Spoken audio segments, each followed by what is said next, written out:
வள்ளி தாலாட்டு. குமரன் கிழவனானான். நல்ல கிழவனை போல் சுப்பையா நடித்தாராம் திணைப்புணத்தில். மெத்த பசிக்குதென்று சுப்பையா வித்தை மெத்த செய்தாராம். தேனும் தினை மாவும் வள்ளி சேர்த்து கொடுத்தாளாம். தாகம் எடுக்குதென்று சுப்பையா சாலங்கள் செய்தாராம். தேன் குடிக்க தந்தாளாம் தேமொழியாள் வள்ளியரும்.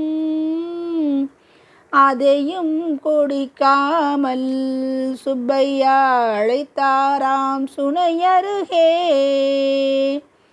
கூட்டி நடந்தாளாம் கொம்பனையாள் வள்ளியரும். ஆட்டங்கள் ஆடி சுப்பையா ஆரணங்கை கூவினராம். ஏதோ சிரமமென்று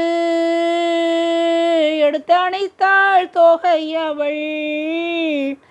கண்ணி கை கொடுத்தாளாம் சுப்பையா கட்டி அணைத்தாராம்.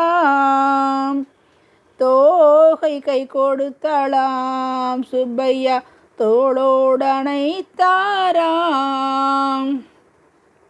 காட்டிலே வாழுகின்ற கன்னிவள்ளி நாயகிக்கு எதை கண்டால் பயம் என்றார் ஏந்திழையாள் வள்ளியர்க்கு. கரடி புலி சிங்கம் என்றால் கடுகளவும் பயமறியாள். ஆணை என்று சொன்னாக்கால் அதிக பயம் உண்டு. கொடி படர்ந்த வள்ளியர்க்கு கொண்டு வந்தார் வெள்ளானை. காட்டானை காட்டி சுப்பையா கல்யாணம் செய்து கொண்டார். அண்ணாவை தான் இணைந்து அரணங்கை மாலை கொண்டார். கொண்டார் மனைவியாய் கூட்டி வந்தார் தன்னருகே. கிள்ளு வளையலிட்டு சுப்பையா கிளிமொழியை மாலையிட்டார். அடுக்கு வளையலிட்டு சுப்பையா ஆரணங்கை மாலையிட்டார்.